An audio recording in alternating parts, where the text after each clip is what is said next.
Welcome to Talk About Tatooine. I'm Andrew. I'm Nathan. And we are twin brothers here to bring you what's new in nerddom and give colorful commentary on our favorite subjects, which today is Warhammer. Welcome to the Cantina. Grab a drink and settle in as we set course for realities beyond our own. I'm drinking coffee because it's 8 a.m. on a Saturday morning. I am also drinking coffee. I've also got coffee. And we just finished a Minecraft stream. If you guys don't know, we stream Wednesday nights from 6:30 to 8:30 and then Saturday mornings from 6 a.m. to 8 a.m. And hopefully some more streams coming soon as well, because I will be starting a new job in just over a week. So very excited. Where you had to pass a very rigorous exam and you crushed it. Yeah, super excited. Totally crushed it. You're looking at one of the new tactical strength and conditioning coaches for the 62nd Medical Battalion over on Joint Base Lewis McChord here in Washington State. So super excited. It's going to be a great time. But yeah, you're to be clear, you're a civilian. You're not actually military. Indeed. I am a civilian contractor. I appreciate it because the world's kind of in a terrible place right now, as it always is. But so we're going to talk about something that we know brings joy to a lot of people, which is the fictional universe of Warhammer. Yes. So to ignore the wars that are going on in our real world, we're going to talk about the wars that go on in this fake world. We like to say, waging war the way God intended on the tabletop. Can you give our audience just a quick rundown of what the heck is going on our screen right now? So if you guys have not seen this format before, this is a tier list builder. And essentially what we are going to be doing is we are going to be rating all of the epic heroes from the Imperium to start, but we've actually got the epic heroes for every faction up here. And so you're going to see a lot of different people that we're going to be reviewing today. It's going to be a really, really good time. We're going through all of the heavy quotations good guys today. Yes, very heavy on the quotations. We're going to be going over Imperial units only. This is going to be a two-parter. We originally were going to try to do all of this in one, and then once we wrote it out, we were like, oh, no. So many people, so many factions, and too much to go over in one. So, and a crap ton of data. So much.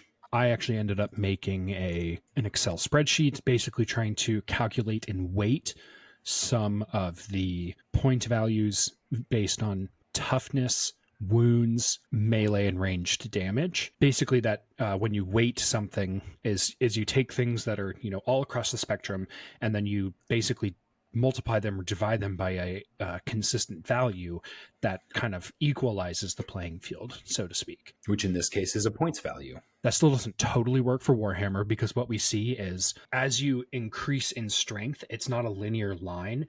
What happens is it actually kind of levels off a little bit, as in like the more points you spend on a single unit, the less return you get for damage per point. You're still going to get tons of damage, but if it was a linear straight line, it would break the game. And there's reasons for that. Returns of strength and stuff like that. Yes, which actually makes for fair, balanced gameplay. Hopefully at some point, I have in my head how I want to calculate and show that in a chart. I just haven't physically sat down and done it yet and ran the calculations, because then once we get that equalized graph of like, hey, this is the line of, melee damage per points or range damage per points, and then we'll be able to graph specific units. And if you're above the line, you're a good value. If you're below the line, you're a bad value. That, and you do have to take in kind of the X factor with a lot of these characters, which is abilities. And so that's going to be kind of what we're doing today using the tier list. So it's going to be a good time. Let's see if it will open. Just a quick, this is the sheet that I have made. There's like a lot of formulas and stuff, and it's beautiful. And these values tell us, hey, what's going on with this guy. The zeros are where I physically haven't input their points yet, which some of that is fine. But you can see, some of that is fine. Let's just look at one just to go over the math real quick. Please don't leave. It's going to be quick. We're going to look at High Marshal Helbrecht for a second.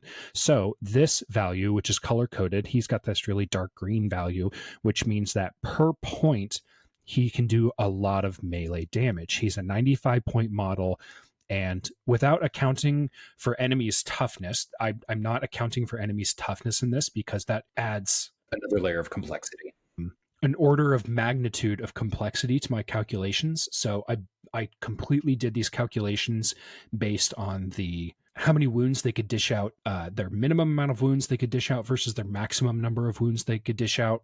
For example, if a person had like D6 attacks and 1 damage apiece, their minimum is 1 and their maximum is 6. That's what I based the calculations off of. I didn't do that additional step of probability of, oh, now let's compare it to the opponent's toughness, because that changes constantly, whoever you're attacking. And that's too complicated. I could do that, but then it gets so complicated that we can't have kind of a simplified conversation about it. So essentially these calculations assume best case scenarios for the wound rolls.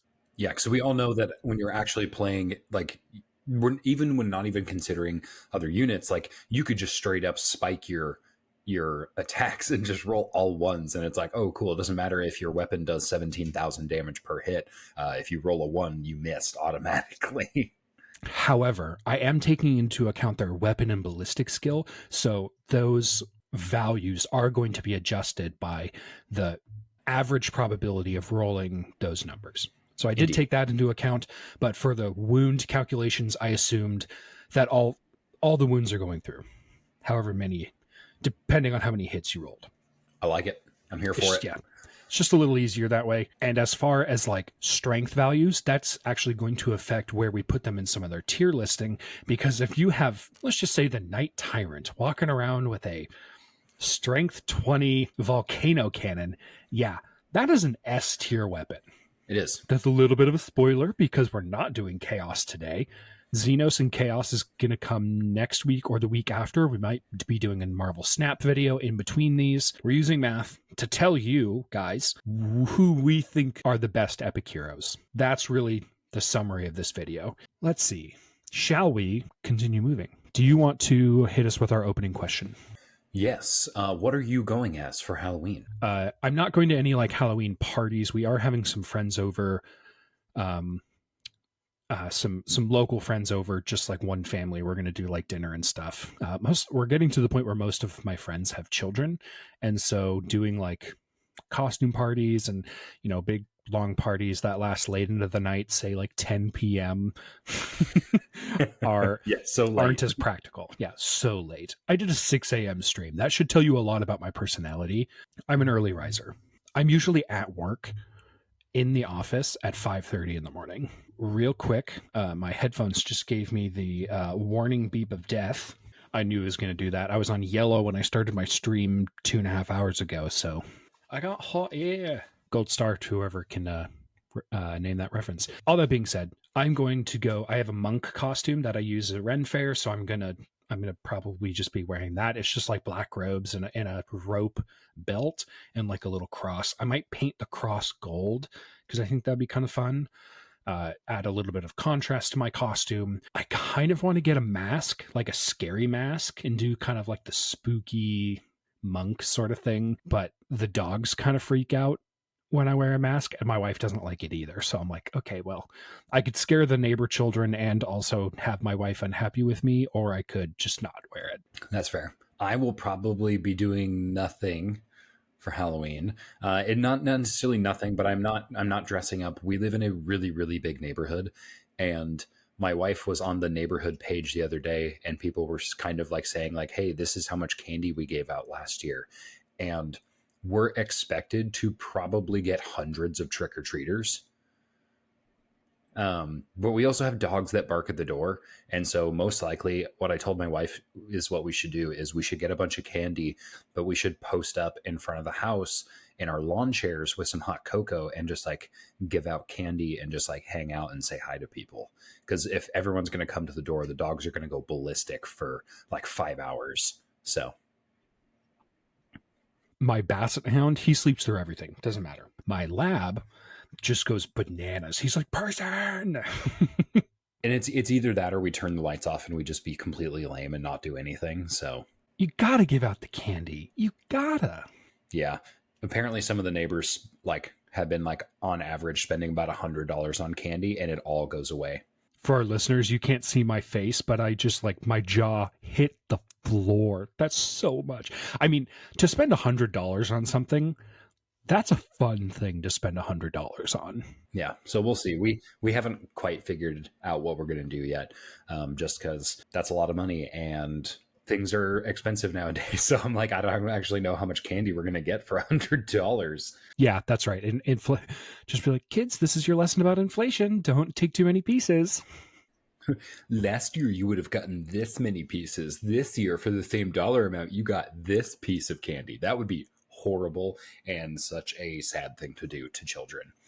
Yes, yes. Let them figure out about inflation and taxes when they're older.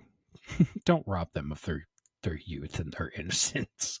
With that, I say we go into this. We don't have really a like spoiler warning to give you guys today because we're not talking about Ahsoka. We're not talking about Loki, which is going to come in a future episode as well. But make sure you guys like, comment, subscribe if you guys are watching on YouTube. It seriously helps us out so much. If you guys are fans of like, you guys are going to get a lot of real interaction with us on Twitch as well. So like if you guys are fans of like Marvel Snap or Minecraft or gaming or painting, anything like that, like we're going to be streaming hopefully here in the future a ton. So if you guys want to like actually interact with us, make sure you guys follow us on Twitch. That'd be super helpful. And if you really like the podcast, support us by buying one of our hats. That would be super helpful. You guys can find that at Talk About Tatooine over on Etsy. So we'd really be happy if we got some. We've gotten some traffic to the page, but we would love to make. We'd love to get a few of you guys out there with some hats. I know Andrew's got the Tatooine National Park hat on. That's not a hat we sell, but it's very similar to what you're going to get from our shop. So we'd be super helpful for that. I think it's from Busted Tees. Yeah, I got it as a birthday present, and I'm like, yep, wearing this. Love it. Absolutely. So we're super happy about that. Let's go right in to our ratings. So that means we are starting off with the Adepta Sororitas, which that means the epic hero for this faction is Morven Val. She is a 125 point model, recently buffed from 135, so she got a 10 point buff. So she's a little bit cheaper to include. Andrew, go ahead and hit us with your rating. I'm giving Morven Val a B tier. However, she's probably also an auto include if you're doing a sisters list. She has a little bit of a higher damage threshold, but I'm not thrilled with her leader options. She can lead Paragon Warsuits and I think one other squad. And I spent a lot of time comparing her data sheet with Saint Celestine. Saint Celestine is also an epic hero of this faction, but I considered Morven Val to be the more obvious choice as far as like the leader for the Adeptus Sororitas, because that's what she is. She's the like Sanctorum something or other, some Latin word for I'm the boss. Whereas I feel like Saint Celestine is more of a Deus Ex Machina type character who comes in and saves the day. Morven Val is actually there doing the work. Oh, 100%. I also gave her a B tier. I think she's a solid leader for her points value. Like 125 is not bad. She can put some decent damage down onto the field, and she's fairly sturdy for a human model. And that really happens because of the war suit that she's using. Because a lot of the Sisters of Battle have toughness of 3. She has a toughness of 6, so I think that's like really good to have somebody that's not just going to be like so easy to hit and wound on that faction. However, I wouldn't really want to get her engaged with any high toughness units. I think her main weakness is really like her strength values. Like her max strength is her Paragon missile launcher, which if you use the Prioris profile only has a strength of 9, and then her melee weapon only has a strength of 8 on its strike characteristic. So like if she runs up against like a really strong unit, she's going to get wiped. She has a good save value, like 2 up with a 4 up invuln. Like that's nice, but I think with all of that, I'd have to put her to a rating of B for sure. Yeah, she is going to deal out, I would say, a good amount of damage on average. I don't think she's going to kind of crap the bed, so to speak.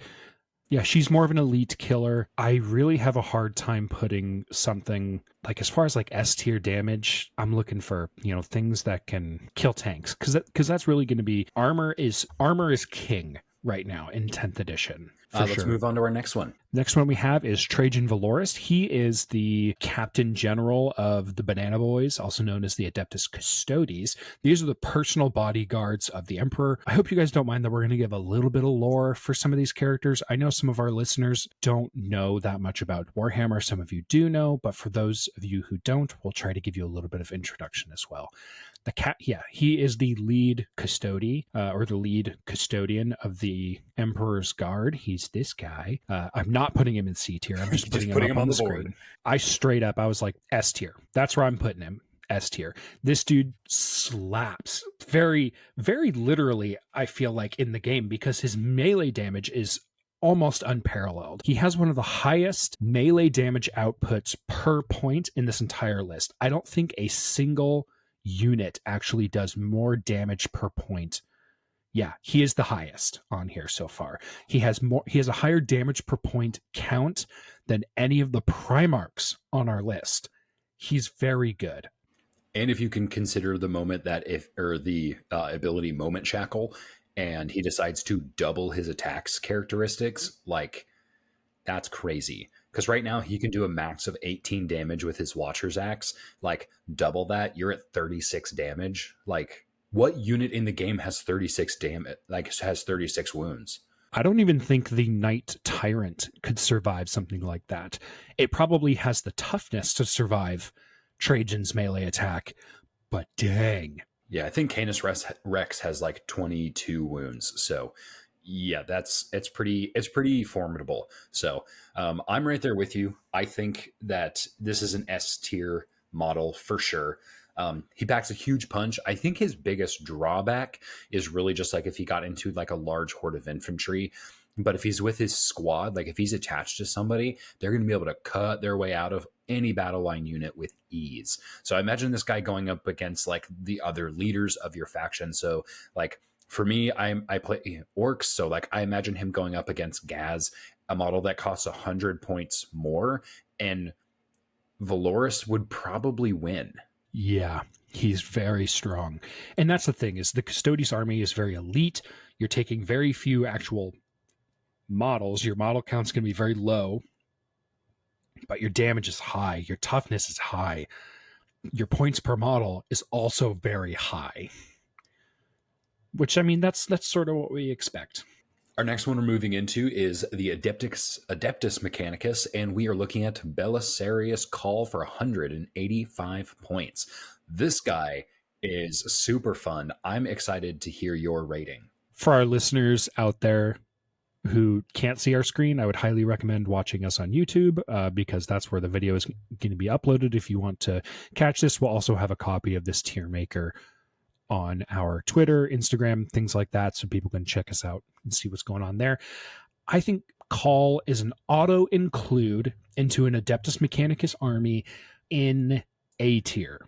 He has big Primarch energy. So Belisarius Call, he is kind of the, I want to say, fabricator general of the Adeptus Mechanicus. I don't know if that's the correct title that he has. I believe that is the correct title. But he's the top dog. He's so intelligent and so smart that he's actually the one who worked with Gilliman to create the Primaris Marines, which is basically just an update on all Space Marines. They're like, okay, you're stronger now. Congrats. That's why people will differentiate between Primaris and Firstborn, because for about 10,000 years in the Warhammer universe, they were creating one type of Space Marine, basically with no updates. They're like, this is fine. This operating software is working great. And then they're like, we could like make things better. The Imperium is not known for making updates. They're very much stagnant in their technology, but that's a conversation for a different day. But Belisarius Call is really the exception to that rule, because he's in the lore he updates the Imperium and he creates new weapons, and in the game he's got these like really really strong leadership abilities. He's like got that big Primarch energy. Like I said, at the beginning of your command phase, you pick one of 3 different abilities, and that's your leadership ability. I put him in A tier because I think one-on-one matchups he might struggle a little bit. He has a lot of different his little picture here is kind of hard to even decipher because he's got all these like little flangey bits, but in his data sheet he's got tons of melee attacks. Yeah, absolutely. Uh, so I think this guy is going to punish anything that isn't a machine, because that is his entire directive in life. With a conditional lone operative keyword, put this guy into a squad and on an objective, and he's going to be really, really hard to remove. He's pretty durable as well. Toughness 8 is really, really good for a non-vehicle. I mean, he's a monster, so that makes sense. And he's got 2 really, really good save values. I think he's going to be really hard to move. I think this guy, when it comes to the tabletop, he's going to be really good at like getting you objectives and holding those objectives, plus a D3 regen for wounds. That's huge. I think this guy is going to be just fantastic. And that lone operative is going to really force people to get into melee range. And with 3 different melee weapons, especially one that does anti-vehicle 4-up, is crazy good. Yeah, that's really good. I would have to put this guy in low S tier. I think he's really, really good depending on how you play him and who you place him with, and could really do some damage. Yeah, let's move him up to S tier. We'll put him at the lowest spot, which is not much. But yeah, we'll move him up to S tier. I think that's really smart. Next up on our list, on the Astra Militarum, i.e. the Imperial Guard, we have Lord Solar Leontis, which is Horsey Boy. Let's see, that is actually where I'm going to put him. I'm going to put him in B tier, below Morven Val for sure, because he's not that strong. He's not that tough. He is literally just a human on a robot horse. Like, he's not one of the Adeptus Sororitas with like their updates. He's not a space marine. He's not a custodian for sure. But what he does is he leads your army extremely well. Imperial Guard, their whole thing is like giving out orders to basically take extra actions for your army. And this guy is going to, and I put him in B tier because the larger your army gets, the more value he's going to get. As far as a small list, if you took it, taking extra actions with a smaller army isn't really as helpful in my opinion, because like I wouldn't take this guy in a combat patrol. Let's put it that way.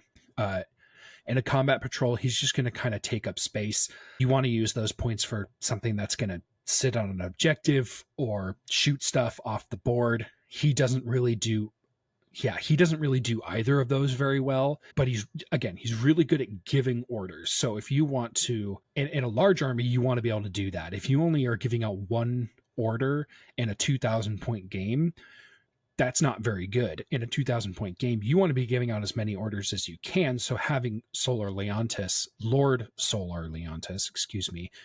is going to be, I feel like, an auto include in larger games, because you're going to be able to move and get on objectives and, hopefully do some more battle shocking, because that's what wins games, right? Is you can either just shoot your enemy off the board, but if you want to play the objective, which is actually what wins you the game, you want to move, you want to stay on objectives, and you want to battle shock your opponent. Yeah, so I think this guy does really, really well in like fitting in with the Imperial Guard. Like, being able to give 3 orders to Astra Militarum units is super helpful. I think his abilities are really what's going to make him land in that solid B tier spot. Mostly because you can get extra CP, which is awesome. That means you can just do more stuff. That's huge. Huge. He's also got the collegiate Astrolex, which means that he can put people into strategic reserves. So if you need to move your people around a little bit, you can totally do that. I think he's really lackluster in combat. Like, I wouldn't want this guy to get into combat. I would want him probably on my like either back objective or like surrounded by other units just to protect him. So I would give him a B tier, but I think if he was in a big enough army, you're going to see some really awesome stuff. Hit us with our next one. All right, coming up next, we've got the Black Templars. We are looking for High Marshal Helbrecht. So I'll start off on this one. I think this guy excels in leading his troops in melee. Shooting is very lackluster, but that's also kind of the speed of the Black Templar. They're like, hey, we're just going to shoot at you. And that's more of a distraction so we can get into melee.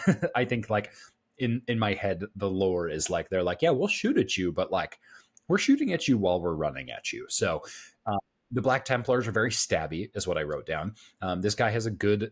I think he's a good leader for how many points he takes. He would work well in smaller games and larger games of Warhammer. However, I think the toughness is only okay, and because you're essentially giving up a phase, which is the shooting phase, and really not being able to do that much. Like, his weapon's good, but it's only 2 attacks. So if he's shooting into like a big blob of infantry, he's going to be able to kill 2 infantry, but guess what? There's still more coming here. And I think giving up on that shooting ability and just not being as tough as I want him to be for a high marshal, toughness 4, wounds 5. I'm just super not excited about that. I put this guy in B tier, actually.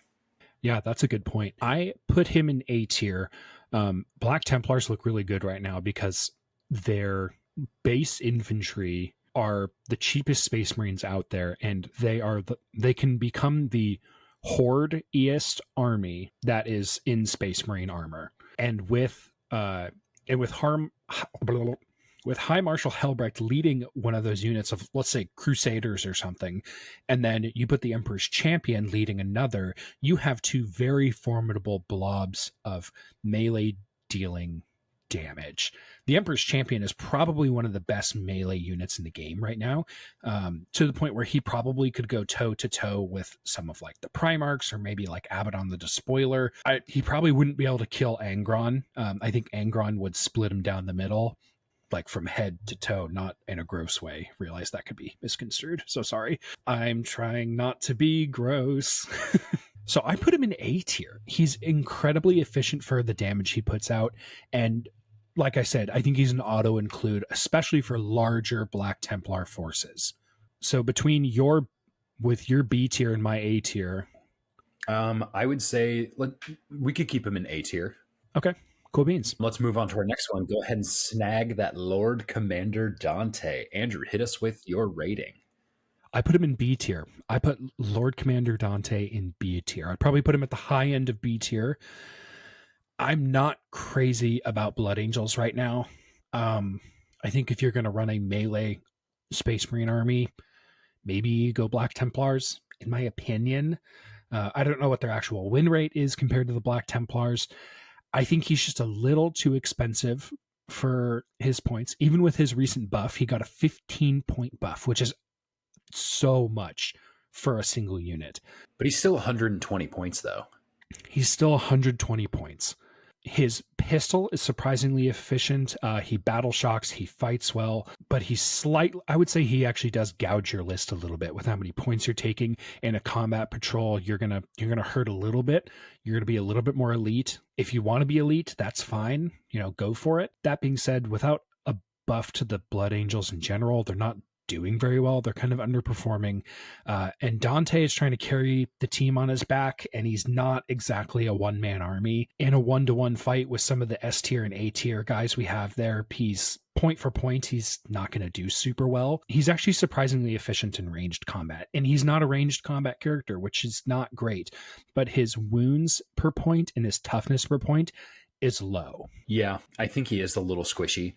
He just wants to hit stuff. I think 120 isn't terrible for a leader, but if you compare him to Helbrecht, who we just did, Helbrecht is slightly better at fighting in combat for less points, and you can force mortals on squad in the fight phase with Helbrecht, whereas you can't do that with Dante. And so it's like, man, that kind of feels bad. But Dante does have that ability to force battle shocks, which I think is super useful and is potentially able to win you games. So we have to keep that in mind as well. If a battle shock unit is on an objective, they can't do what does battle shocking do again? I'm spacing. They can't use stratagems. What else? And their objective control gets totally just tanks. It lowers their objective control value. So you win the tiebreaker essentially. A battle shocked unit will basically never control an objective. I think it brings it down to 0. I would have to read the rules. So I think that's good for winning. But Blood Angels really only excel in the charge phase, but they kind of lack in the shooting. So keep in mind, he does a lot of damage, but he has one attack with Perdition, his pistol. If that misses on a 1, because it hits on a 2 up, feels bad. That's gonna tank a ton of damage. Because yeah, it's D6, but you also have the opportunity to really not do that much. And so this pistol's not good for shooting into squads either. Like you're shooting at hopefully another leader with this. So I put him in B tier as well. Having a 1, pistols typically suck. Almost all the time they suck, and only having a pistol is not helping Dante at all. And yeah, having D6 damage on your pistol isn't actually that good, because if he gets tied up in combat, unless he's going one punch for punch with another epic hero or another leader, rolling a D6 damage against like an orc, who cares? It's like, okay, you're still only killing one of them. Yeah, indeed. B tier he shall be. Would you put him above or below our Morven Val? I want to say above. Okay. Yeah, we'll keep him where he is. The next one, this is now the highest model that we've rated on this list so far. We are looking at Lionel Johnson. I wonder where he's going to go. Automatic S tier, in my opinion. I would put him at the top of S tier right now. I mean, he's a Primarch. Yeah, you kind of have to. Like, he's meant to do so many things. And he does those things pretty well. Yeah, he's an exemplary warrior. Honestly, like he's got to be S tier, but like a part of me is like a little not happy that he's S tier, because it's like he's like 400 or he's 380 points. He's a Primarch, like he has to be S tier. They should be able to stand their ground in the face of any enemy on the tabletops. To not do so would be hugely inaccurate when it comes to the lore. So I mean, this guy also reflects wounds. He fights first. He gives bonuses to everyone. He has the lone operative keyword, or does he have the lone operative keyword? Conditionally, yes. Conditionally, he does. Conditionally, yeah. If he's within 3 inches of somebody, yeah, absolutely. And he's going to win most encounters. And I say most because some of your notes are going to explain what happened in one of our most recent games. But yeah, I would agree. He's going to be in high S tier for sure. Yeah, for sure. I put him as S tier. Speaking from experience, because I do have the Lion model. He's actually sitting on my desk in pieces right now because I'm in the process of painting him. He does a lot of damage. He's very tough. But if he gets caught into something, we'll say a blob of Lich Guard for no particular reason, those are some of the hardest enemies to kill. They have an invuln, a feel no pain, and then they get to resurrect themselves. Like, their opportunities for not taking damage or making your damage not count is infuriating. It's so obnoxious. So even with the Lion just cutting people down, when half of them stand back up, you're like, crap. And Necrons can really do a good job of basically just, if they wanted to, keeping one squad alive the whole time. And the Lion stood for like 3 battle rounds engaged with that Lich Guard from the game we just recently played. He did end up falling in combat, and I ended up winning that game because I played the objective and not because I actually won on the battlefield. You guys destroyed me, but he's pretty good. Coming up next, we've got the Death Watch. We are going to start off with the Watchmaster. At only 5 points less from Dante. I don't know about you, but I put this guy in C tier. He just doesn't do all that much and holds a pretty standard stat line for a leader. So because he's standard, I was like, hey, I'm going to put you in the middle of the road. I'm going to put you at C. I put him at D tier. I think he's just bad. Death Watch is underperforming right now, and the Watchmaster does nothing to change that. I think he's very expensive. He should not be more points than High Marshal Helbrecht. If he gets down to that like 90, 85 mark, I'll move him back up to C tier, but I put him in D tier. I think he's terrible.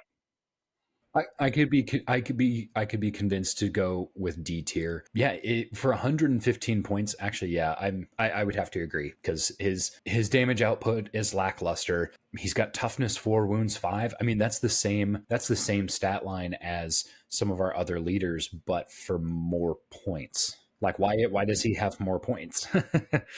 And looking at his color coding, points per damage ratios, we're seeing a lot of yellow. We're seeing a lot of orange. He's not good. My only notes for him, I just wrote Not a fan. This is a subpar faction with a subpar leader, D tier. That brings us right into our next one, which is going to be Grey Knights. We're going to be talking about the Grandmaster with Nemesis Dread Knight. Huge point buff on this guy. A 45 point buff, which makes sense. He has the stature of a dreadnought, and he's your leader. This feels really good because the Grey Knights were also not doing well. They were below that 50% line of tournament performance, so they got a lot of buffs. And what that means is that their faction was so expensive you couldn't run anything. So him having a 45 point buff, that's half a squad right there. And with the buffs from a couple other units, you are easily going to be able to fit in another block of units into a Grey Knight's army. Just that buff alone, I would put the Dread Knight into B tier, and I probably would put him at the top of B tier. So I put him actually into A tier, and I think that's because he does have that recent buff. I think he's going to be a good match for elite characters and can move around the field like crazy with his teleport assault ability. And depending on which weapons you equip him with, he can do pretty well. Like his Demon Great Hammer, strength 14, AP -3, damage D6 +1. Crazy. With a ballistic skill of 4 up, though, or a melee skill of 4 up. I'll take 4 up. That's fine. That's better than orcs and shooting. I would say A tier, but I think anywhere between A and B would be pretty accurate. Would you put him above or below High Marshal Helbrecht? He's pretty durable. He's got good toughness. I mean, I'm kind of looking at him as more of like, how would he do compared to a Dreadnought, which would probably have similar point values. And I would rather have the Grandmaster, so I would put him above High Marshal Helbrecht. Yeah, I could be convinced. Yeah, he's very tough, and he does a lot of damage, and he's pretty mobile. Like he does all the things pretty well for a pretty decent cost. Obviously, if you're running him in a combat patrol, he's going to eat up a ton of your points. So be careful with smaller lists, but bigger lists, he's an auto include. All right, we're moving on to Imperial Agents. We're going to be talking about Eisenhorn. Eisenhorn comes in at 65 points. Andrew, go ahead and hit us with your tier. Here's the thing. Eisenhorn has some really good books, which are on my list to read, but he's going in D tier for me. He's a 65 point model, and listen, people are not running Imperial Agents as a faction. They are running them primarily as allies. And honestly, he doesn't have a place in most armies, especially as an ally. If you're running allies, you're going to be running assassins or you're going to be running Imperial Knights. Eisenhorn is the bottom of D tier for me. Ooh, ouch. I thought he was pretty average. Keep in mind, he's a human model, so he only has 3 toughness and only 4 wounds. I think this guy isn't going to stay in combat for very long. But however, he's only 65 points, and he has some weapons that do a decent amount of damage, like his Artificer Bolt Pistol, 4 attacks for 2 damage each. His Mind Assault, 2 psychic attacks for 3 damage each. Melee attack, which is also psychic, has decent strength, good AP, good damage. So I think he has the ability to do okay. But yeah, I mean, Agents of the Imperium is kind of a sad faction at the moment. Suck. Yeah, I think with between R2, because I put him in kind of like low C tier, I think I would probably average him to like higher in D tier just because he is relatively cheap. I could put him above the Watchmaster. Let's see. So let's compare the Watchmaster, who let's just look at their melee values. In melee, you know, the Watchmaster's running a 0.09 damage per point. Eisenhorn is 10, and then Eisenhorn does actually, he's very efficient and ranged. So that's why I put him in C tier, because he's green, because he's not great, but he's also cheap. Yeah, he's definitely more efficient than the Watchmaster. If these two guys were running at each other in combat, Eisenhorn's probably going to win. And I know some of these things, you know, we're trying to do a leader showdown, so some of their value is more intangible as far as like how well do they lead. But combat, it's a war game. Combat is very important. It's probably the most important factor, with leadership being a close second. Yeah, you need to be able to kill stuff. And the squad of units that Eisenhorn can lead is like really weird. It's like other Imperial... Demon hosts. Yeah, it's like he's got like a pet demon host, which I'm like, that sounds weird. I need to read the books, is really what I'm saying. This is heresy. Plug for our Patreon. We have a little book club in our Patreon Discord server. We talk about books all the time. That's a great place to really like have our attention all the time. I love hanging out with the guys in the Discord server. You get access to our weekly trivia a day early. So just saying, all that fun stuff. Eisenhorn is D tier. All that fun stuff. Let's move on to Imperial Fists. Is it Torgadon? Is that how you pronounce his name? Torgaradon. I liked this guy. Torgaradon. Torgadon is a different guy. Yes. Okay. Because I'm reading through the Horus Heresy and I'm like, wait, Sigismund is here.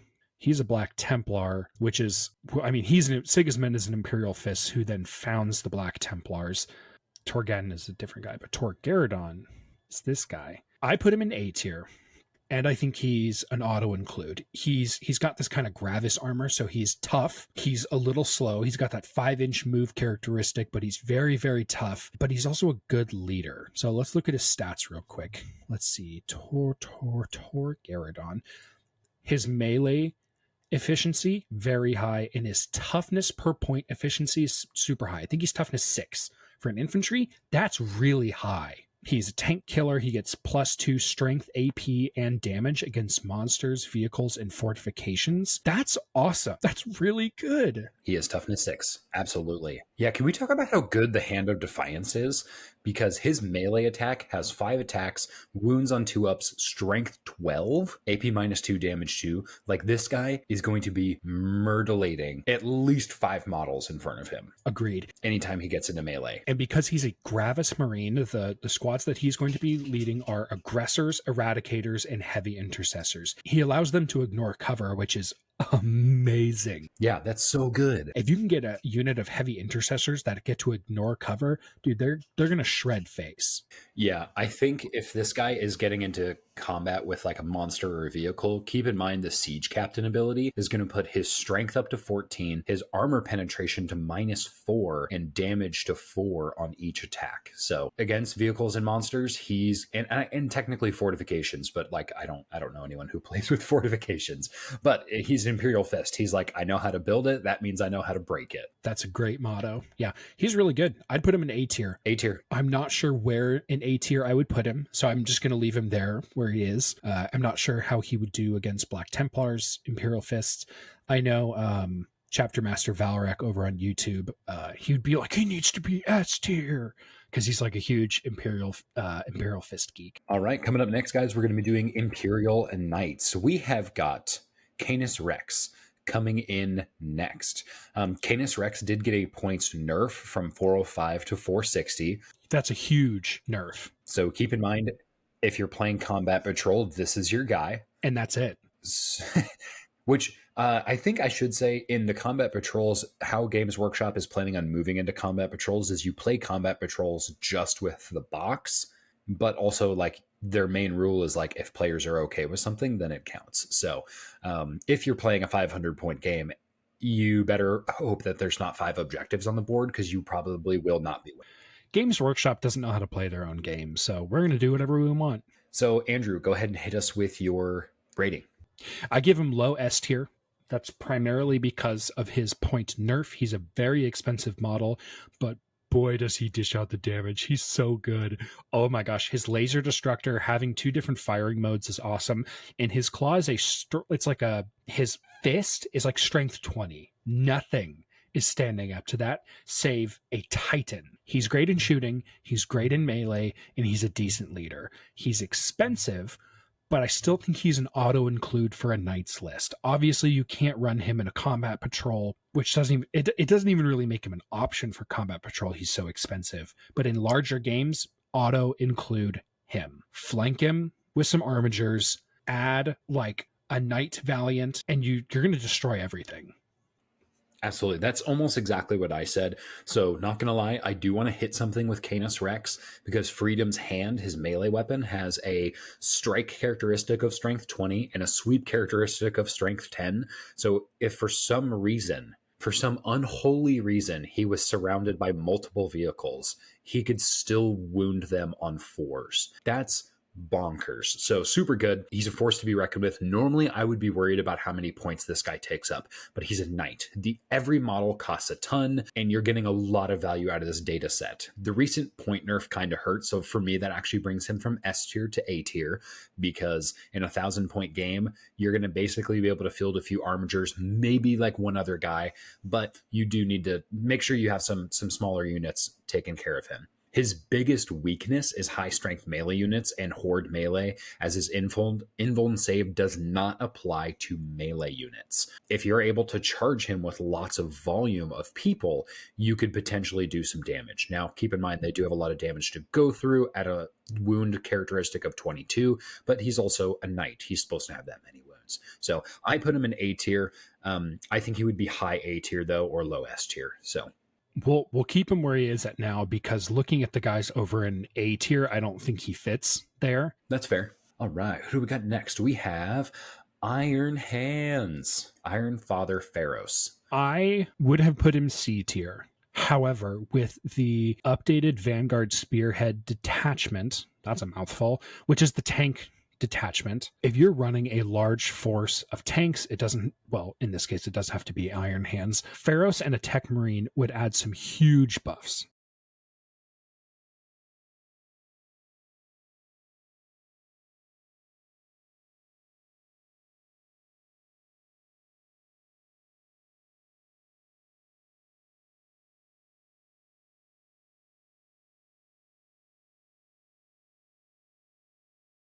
I mean, you would, this would give you a very shooty army.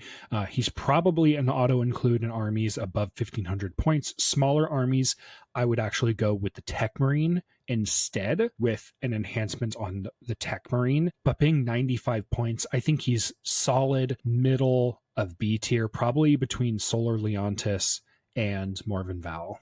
I put him lower. I actually put him in C tier, mostly because I'm really not thrilled with his combat abilities. And although he does synergize well with vehicles, his aura is only 3 inches. So, like, he's maybe going to interact with 1, maybe 2 vehicles if he's positioned well. A 3-inch aura sucks. But he's very middle of the road as far as epic heroes. And so I think he's honestly going to be C tier. I think he's not going to do super well in shooting or melee. Like, he'll do okay. But other than that, I'm not super excited about this one. I think he's be really fun in melee, but yeah, I think that really hurts him. But also, like, he's not a Primarch. Like, he can't have a 6-inch aura. Like, that's too much. That'd be broken, because you could get like 4 vehicles in a 6-inch aura. But 3 inches is just not enough. C tier it is. Moving on. Salamanders. How the heck do you pronounce this guy's last name? Heston? Vulcan Heston. So not the Primarch Vulcan, just another guy with the same name. He's 80 points. So we're already talking a character who is probably going to be efficient for what he does. I put him as an auto include for Salamanders. He has decent damage output given his points and a 6-up feel no pain. That's a great ability. Leading an Infernus squad, he could really deal a lot of damage with re-rolling that wound roll, because that's really what the Infernus Marines want, is re-roll wounds, because they're auto hitting. I would put him low A tier. I would actually agree with that. Not only do I like the abilities that you already mentioned, but he's a great unit to take a no man's land objective with, because he basically is the searcher for relics. He makes it a lot harder to, here, let me pull that up really quick. His Seeker of Lost Relics allows him to increase his objective control characteristic to 10, his leadership characteristic to 5 up, and feel no pain 4 up. That's very good. So his normal OC value is 1. If he's on the selected objective marker, his OC is 10. That is hard to beat. Yeah, that's really hard to beat. So if he gets onto an objective, he's going to be scoring. Now, keep in mind, he has a 2-up save, 4-up invuln, and a 4 plus feel no pain if he's on that objective. So once he gets to an objective, he's really hard to kill. So for me, I would be He's going to be very difficult to uproot. Yep, I would be wanting to keep him with a unit so that he could basically tank as many shots as possible. You mentioned an Infernus squad again, because if you get an Infernus squad on an objective, I know that like they can be shot from a distance, but like if somebody's charging them, guess what? Like you call that Overwatch, and they're gonna be sitting pretty. So yeah, A tier for sure. Let's move on. So we've got Caven Shrike. He got a slight point buff of 5 points, so he's 105 instead of 110. Andrew, go ahead and hit us with your rating. My first note was, tonight will be the night that I fall for you. Yeah, absolutely. Looking at his character sheet, guys, like if you guys haven't had the opportunity to look at Caven Shrike, he's got the emo hair and everything. Big emo energy. Big 2000s emo energy. Like you might as well put like a My Chemical Romance sticker on his shoulder pad. Why would they do this? Like that's so dumb. Like the Raven Guard are like stealthy, and I don't necessarily consider them to be like really deep and brooding. Corvus Corax is a super cool Primarch. He is super tactical, and I don't really see them as like this. So I'm like, man, why did you guys model him like this? This is kind of weird. Overall, I put him as like a D tier. I think for more points than Iron Father Pharaohs. I'm not excited about him at all. He's got to go in D tier. Like, I just think he's super boring. Would you put him above or below Eisenhorn? That's a good question. I would put him, I actually think he might not even win in a fight against Eisenhorn. Like if they were both to like mano y mano, but he also has the lone operative keyword. And I guess he does have good mobility because he can be put into strategic reserves, which is kind of nice. But overall, I'm still not excited about him. I might keep Eisenhorn slightly higher because Eisenhorn has better characteristics per point. So sorry, Caven, you suck. Take your emo butt to detention. All right, we have got 3 more factions to go over. We're going to get into the Ultramarines, the Blue Boys. We're talking about Rob Bootyman. Rabute is how you actually pronounce that. Rabute Gilliman. Such a dumb name. I hate it so much. That's how they pronounce it in the books, although some of the voice actors in the Horse Heresy books don't actually pronounce his name quite the same, but most of them pronounce it Rabute. Some of them say Reboot. Some of them say Rabute. So there's not even consistency with the actors. So it's dumb either way. He did get a little bit of a nerf. He went from 355 to 380. So Andrew, hit us with your ranking.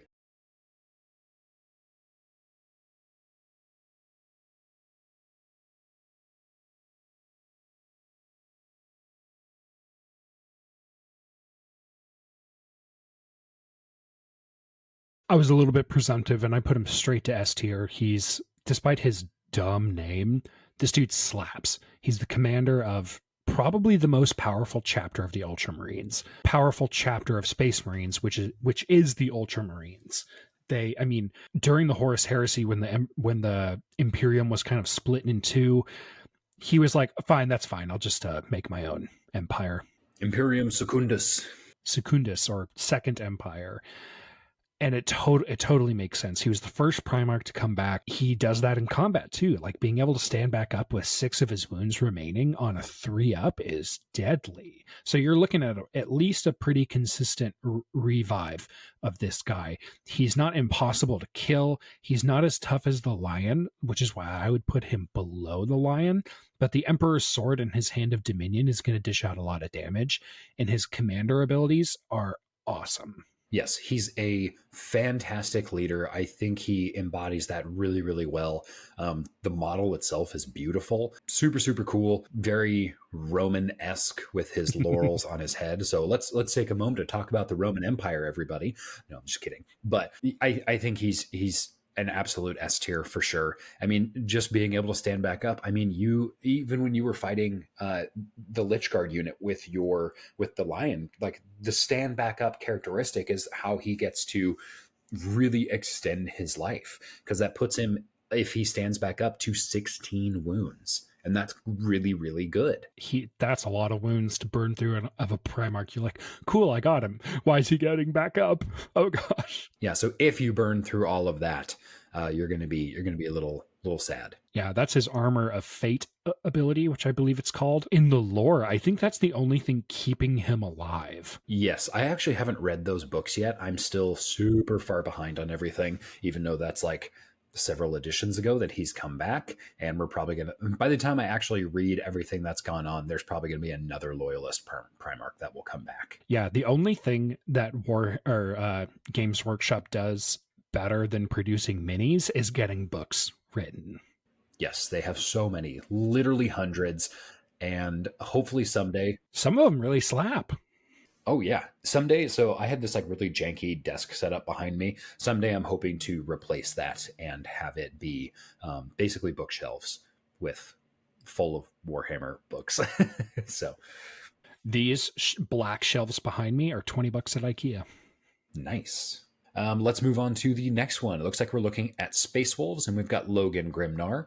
We are looking at. So I'm a little bit confused about your point classification here. You have 100 or 180, buffed from 145 to 235. What does that mean? So you can take Logan Grimnar as either a standalone character who can lead ground units, or you can take him in his wolf chariot, which can lead Thunder Wolf cavalry. So it depends on how you build him. He gets different abilities. Oh, gotcha. But here's the thing. Here's the only difference. When he is on the ground, I believe he gets a slightly different ability and a 5-inch move characteristic because he's in Terminator armor and therefore can lead Terminators, which is really good. I shouldn't say it's really good. It's okay. Like, he's a good Terminator leader. If you're running Space Wolves in a larger army, I would say go for him. But if he is in his Thunderwolf chariot, he gets a 10-inch move, which is really, really good. Space Wolves really like charging.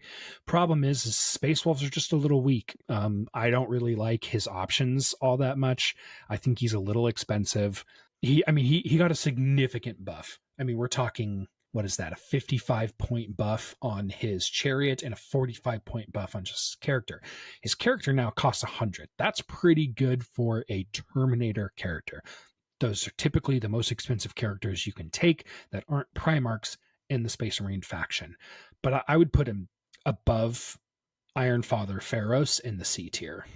Yeah, for sure. He basically can call the Space Marine version of a WA because once per battle, he can basically increase the number of melee attacks, or he can reroll melee attacks and reroll charges. So they can basically get into combat a little bit easier and ideally hit a little bit stronger as well. So I put him in C tier. I think he's like pretty good for his points value. Now that he's at his buffed points value, I think 145 would have been way too much. Like I wouldn't.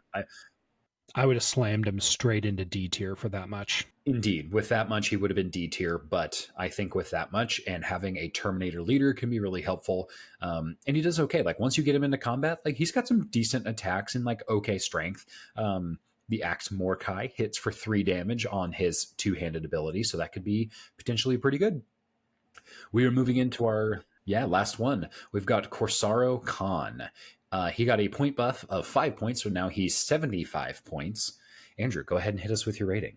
The White Scars are known for being really fast. They're supposed to. His last name is Khan. He's supposed to emulate kind of the fighting style of Genghis Khan from real life. Really fast attack mounted units. But if you look at his picture, he's this guy right here. He doesn't have a mount. In a fast army, homie's on foot. What are you doing? And with the updated rules for the Stormlance detachment, which is, I think, the obvious fit if you're running White Scars, he doesn't have a place because he's on the ground. His ability Trophy Taker is doesn't really play well as well, because each time this model destroys an enemy character model, you gain 1 CP. Cool. If you're running your units so far ahead, it doesn't matter. Who cares? He's not going to be getting into combat, and you're probably going to be killing everything with all of your fast-moving bikes and invader ATVs. So I think he's pretty bad. I think he's terrible. I'm not super excited about playing him, mostly just because, like, yeah, he's going to get left behind, and he doesn't have any abilities that reaches out and like helps his units that are zooming up the battlefield. So D tier. And there are so many other, yeah, there are so many other heroes and leaders that just give you extra CP for a much better condition or no condition at all. That his of like he's got to get into one-on-one combat, like there are very few characters on this list at all that he would be able to go one-to-one with and win. Yeah, as far as epic heroes, he would do really poorly, but like he would have to be like, you'd have to be facing against like a Space Marine captain, and then maybe you'd be able to get that. But that's still so hard to engineer that scenario. And you'd probably have to spend that CP to win that fight to then gain that CP back. So having that like net trade-off, best case scenario, he's bad. I put him at the bottom of D tier. I don't know about you. I don't like him. Like, don't spend your money on this guy. Overall, I'm really not interested in the White Scars. Like their faction just seems really boring to me. Like the fact that they're fast, I'm like, that's fine. Every army has a fast attack unit characteristic. So if I want to go fast, I can do that with it. I'm not concerned about them. You can do that with anything. And the Stormlands Task Force isn't tied to White Scars. You can run Space Wolves and do a Stormlands Task Force. You can do the same thing with any army. Honestly, like if you're going to run a Stormlands Task Force, and you want to be like, oh, well, I don't really want to run the White Scars. Dude, think about doing like, I don't know, Ravenwing or something. Because like run a bunch of land speeders, run a bunch of Outriders and Invader ATVs and a chaplain on bike. Ignore this guy. Don't buy him. Don't waste your money. Games Workshop, stop making him. Let's go into news from the HoloNet. We've just got a few things that we're throwing your guys' way, and then we'll outro because you guys have stuck with us for at least a gross recording time of an hour and 15, and that does include me taking a bathroom break. Andrew, hit us with some of these HoloNet news points. So Codex Space Marine has actually passed its pre-order point at this point. We don't have those updated Stormlands Task Force items in Battlescribe, but there's a lot of content creators out there who have actually gotten this ahead of time, so we've been able to see actual gameplay with some of these. So I'm really excited. I'm really excited about the Vanguard Spearhead, which is the tank battalion. You know me, I basically run the Lion with a retinue of dreadnoughts and armatures, and that's my team. So I'm really excited about that. However, with that, the Games Workshop 40K app has now locked Space Marine content. They're saying you now have to buy our codex, which is like a $60 book, in order to use this. And they said they were going to do this, and I'm still upset. They said right from the very beginning. Yeah, they did warn us, and it's still like, man, come on, guys, $60. It feels a little scummy. But the thing is all the rules are going to be up on Wahapedia, and Battlescribe stays updated really well because those guys rock. So other than like having a cool book on my shelf, which, don't get me wrong, that's a huge selling point. I like cool books. I have quite a few of them, and my collection is growing. I'll probably get it for that reason, but I don't need it so bad that I need it right now. So I'm probably not going to get it. Space Marines are allegedly getting a point update. I haven't seen that point update yet. I tried looking for it. Warhammer Community, which is the website that actually releases some of this stuff. That's where all their like downloads are. You buy stuff on the Games Workshop site. You look up your points on the Warhammer Community site. I couldn't find it.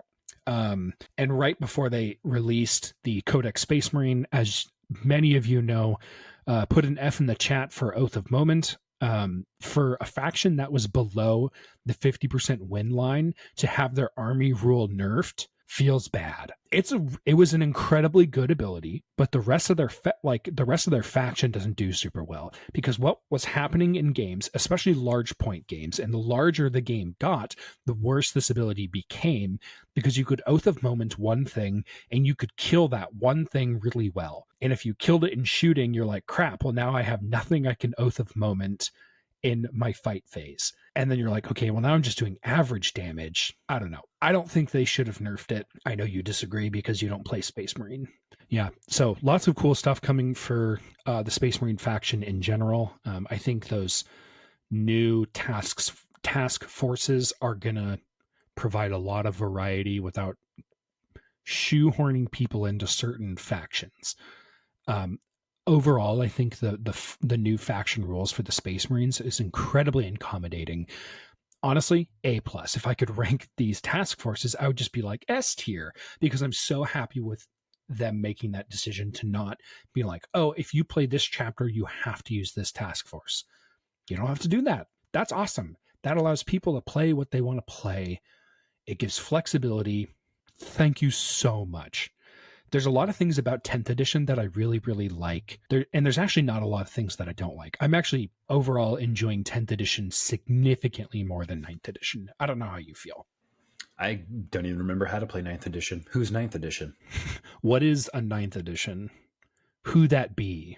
Our last piece of news here, guys, is Rogue Trader is going to be releasing on December 7th, 2023.